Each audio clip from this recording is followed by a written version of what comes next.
नवीन वर्ष 2026 या कॅलेंडरवर तुम्हाला 2 ते 3 शब्द लिहायचे आहे। अतिशय शुभ आणि लाभदायी असे हे शब्द लिहायचे आहे। बघा 1 जानेवारीला किंवा 2 जानेवारीला जेव्हा तुम्ही नवीन कॅलेंडर लावणार आहे त्याआधीच तुम्हाला हा उपाय करायचा आहे। सगळ्यात पहिले मी तुम्हाला मागच्याच आठवड्यामध्ये व्हिडिओ शेअर केला आहे की आपण कॅलेंडर कशा पद्धतीचं घेतलं पाहिजे, कॅलेंडर कुठल्या दिशेला लावलेलं अतिशय योग्य असतं ज्याच्यामुळे आपल्याला शुभ फळ मिळतात, चांगल्या गोष्टी आपल्या आयुष्यात घडतात। कारण बघा आयुष्यामध्ये घड्याळ आणि कॅलेंडर याच्यावर आपलं जीवन अवलंबून असतं, म्हणून घड्याळाची आणि कॅलेंडरची योग्य दिशाच आपल्याला माहीत पाहिजे आणि योग्य दिशेलाच ते लावलं पाहिजे। तर बघा मी मागच्या आठवड्यात तुम्हाला ऑलरेडी माहिती दिली, पण आता अगदी इन शॉर्टमध्ये सांगते। कॅलेंडर जे आहे ते तुम्हाला दक्षिण भिंतीला लावायचं नाहीये। म्हणजे समजा ही माझ्या घराची दक्षिण भिंत आहे, इथे समजा मी कॅलेंडर लावलं आणि मी काही तिथी बघते, शुभ काही कामासाठी मी कॅलेंडरमध्ये काही बघते, तर माझं तोंड पण दक्षिणेला होतं, बरोबर। तर त्यामुळे दक्षिण दिशा ही यमाची दिशा आहे। त्या साईडला शक्यतो आपण बघा पूर्वजांचे फोटो जे वारलेले आहेत, आता आपल्यामध्ये नाही आहे, त्यांचे फोटो वगैरे असं आपण लावत असतो। शुभ काही गोष्टी आपण दक्षिणेला कधीही ठेवत नाही। तर त्यामुळे दक्षिण दिशेला तुम्हाला कॅलेंडर लावायचं नाही, तुम्ही पूर्व, पश्चिम, उत्तर दिशेला लावू शकतात। इन डिटेलमध्ये पूर्वेला, पश्चिमेला किंवा उत्तरेला लावल्यामुळे काय लाभ होतात याची पण माहिती मी त्या व्हिडिओमध्ये दिलेली आहे। याशिवाय कॅलेंडर हे अगदी साधे सोपे असले पाहिजे, त्यावर चित्र विचित्र अशा काही निगेटिव्हिटी दर्शवणारे ते नसावे। पॉझिटिव्ह काहीतरी आपल्याला त्या चित्राकडे पाहून वाटतंय असे कॅलेंडर जे आहे ते आपण लावले पाहिजे। आता बघा मी तर हे दिंडोरी प्रणित केंद्रातलं हे लावत असते, याच्यावर स्वामी समर्थांचे फोटो आणि हे अगदी इन डिटेलमध्ये आहे। यामध्ये सत्यनारायण दर पौर्णिमेचा कधी करायचा काय ही सगळी माहिती दिलेली असते। तर त्याच्यामुळे तुम्ही शक्यतो असे व्यवस्थित कॅलेंडर घ्या। कालनिर्णय पण एक माझ्याकडे असतं, कारण बघा बऱ्याचदा तिथींमध्ये पण गोंधळ असतो, मग 2 कॅलेंडरमध्ये बघून आपल्याला थोडंफार काही गोष्टी कळतात। तर त्यामुळे अशा प्रकारे तुम्हाला अगदी साधे सोपे कॅलेंडर घ्यायचे आहे। फार काही वेगळं घ्यायला जाऊ नका, मग त्या गोष्टीचा वाईट परिणाम आपल्याला भोगावा लागतो। तुम्ही म्हणाल की खरंच असं असतं का? बघा ही गोष्ट आपल्या रोजच्या जीवनातली गोष्ट आहे आणि ही आपण आपल्या मोबाईलमध्ये जरी कॅलेंडर असलं तरी घरामध्ये कॅलेंडर असलंच पाहिजे। भले तुम्ही एवढेसे छोटेसे मिळतात ते लावा, पण घरामध्ये एकतरी कॅलेंडर असलंच पाहिजे।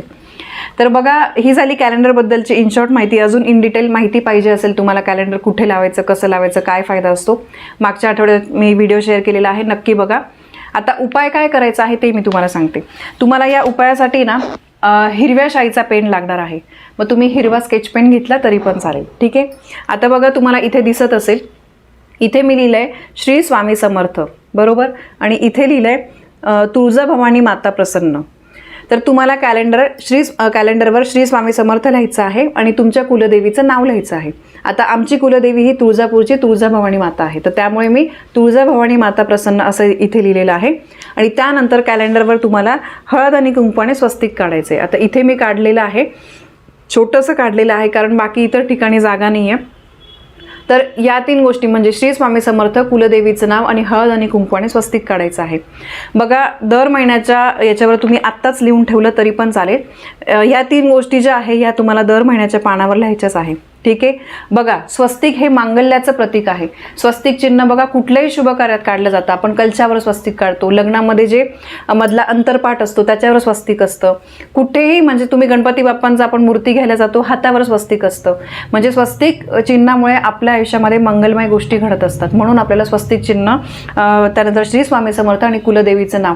कुलदेवीला विसरून चालत नाही, कुलदेवांना विसरून चालत नाही, त्यामुळे दर महिन्याला आपण म्हणजे बघा जेव्हा आपण काही कॅलेंडरमध्ये बघायला जातो आपण आपल्या हाताने लिहिलेलं असतं, त्यामुळे आपलं त्या गोष्टीकडे लक्ष जातं। आता या कॅलेंडरमध्ये ऑलरेडी इथे श्री स्वामी समर्थ लिहिलेलं आहे, तरी पण मी दरवर्षी हे करत असते। मागच्या वर्षीच्या माझ्या कॅलेंडरवर सुद्धा आहे ते।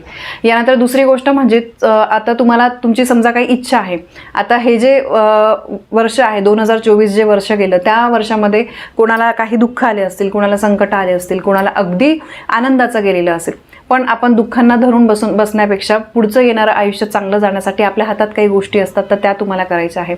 समजा तुमची काहीतरी इच्छा आहे की देवा माझं घर होऊ दे, देवा मला चांगली नोकरी लागू दे, देवा माझ्या मुलीचं लग्न होऊ दे, देवा मला बिझनेसमध्ये यश मिळू दे, काही तुमची इच्छा असेल तरी तुम्हाला काय करायचं आहे, पहिल्या पानावर कॅलेंडरच्या पहिल्या पानावर, आता समजा माझी इच्छा आहे देवा मला नोकरी मिळू दे, तर मी इथे शॉर्टमध्ये लिहील नोकरी मिळू दे आणि त्याला हिरव्या कलरने तुम्हाला गोल करायचं आहे, हिरव्या पेनानेच लिहायचं आहे, ठीक आहे।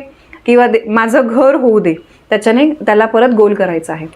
माझ्या मुलीचं लग्न जमू दे, माझ्या मुलाचं लग्न जमू दे, अशी तुमची इच्छा तुम्हाला पहिल्या पानावर लिहायची आहे, त्याला गोल करायचं आहे. ठीक आहे. आणि मनोभावे तुम्हाला पहिले तुम्ही हे कॅलेंडर देवासमोर ठेवा. हे सगळं लिहिल्यानंतर देवांना अगदी मनोभावे नमस्कार करा, मनापासून तुमची इच्छा सांगा आणि तुम्हाला पॉझिटिव्हली बोलायचं आहे. म्हणजे तुमची इच्छा जी आहे ती 100% पूर्ण होणारच आहे. म्हणजे बघा, माझं घर होणारच आहे, मला नोकरी लागणारच आहे, माझ्या मुलाचं लग्न होणारच आहे. म्हणजे किंवा तुमचे नवरा बायकोचे काही भांडणं असतील तर देवा भांडण मिटून आमचा संसार अगदी परत सुरळीत होऊ दे. काही तुमची इच्छा असेल तर तुमची इच्छाशक्ती 100% अगदी प्रबळ असली ना तर नक्की तुमच्या इच्छा पूर्ण होतात. आणि बघा, आपल्या मनाचा खेळ खूप म्हणजे त्याच्यावर सगळं अवलंबून असतं.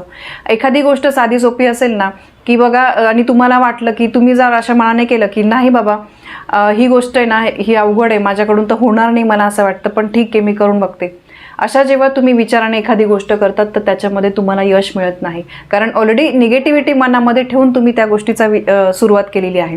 तर त्यामुळे तुम्हाला बघा, कुठलीही गोष्ट आहे ना तुम्हाला पॉझिटिव्ह मनाने करायची आहे. कारण बघा, पॉझिटिव्ह मनाने जेव्हा आपण काही करतो तर तेव्हाच 50% काम जे आहे ते तिथेच पूर्ण झालेलं असतं.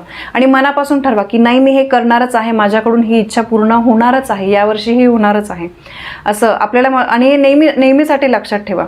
आणि बघा, आता कितीही झालं तरी आपण हे इंग्रजी महिने जे असतात जानेवारी फेब्रुवारी, हे सुद्धा आपल्यासाठी नवीन वर्षच असतं.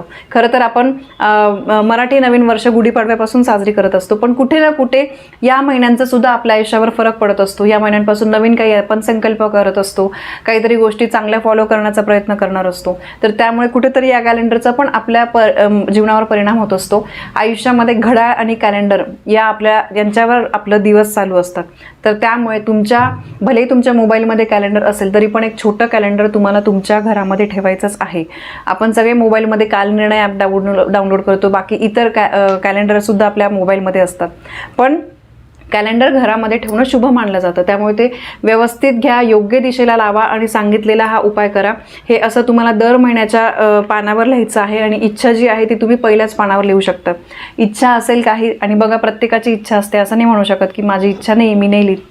माणूस आहे ना, त्याचं अनलिमिटेड सगळ्या इच्छा असतात. आपण हे मागतो, ते मागतो, एक पूर्ण झाली का दुसरी मागतो, असं आपलं असतं. तर त्यामुळे बघा, अतिशय हा प्रभावी उपाय आहे, नक्की करा आणि करून बघा. मागच्या वर्षी पण मी हा उपाय तुमच्यासोबत शेअर केलेला होता, बऱ्याचशा ताईंनी दादांनी केला होता. स्त्री पुरुष कोणीही करू शकतं, असं काही नाही घरातल्या स्त्रीनेच करायचं असं नाही आहे. घरातल्या एखाद्या कोणत्याही व्यक्तीने केलं तरी पण चालेल. तर बघा, ही अत्यंत महत्त्वाची माहिती मला तुमच्यापर्यंत पोहोचवायची होती. माहिती आवडली असेल तर व्हिडिओला लाईक करा, शेअर करा. आपल्या चॅनलवर नवीन असाल तर सबस्क्राईब नक्की करा. धन्यवाद. श्री स्वामी समर्थ.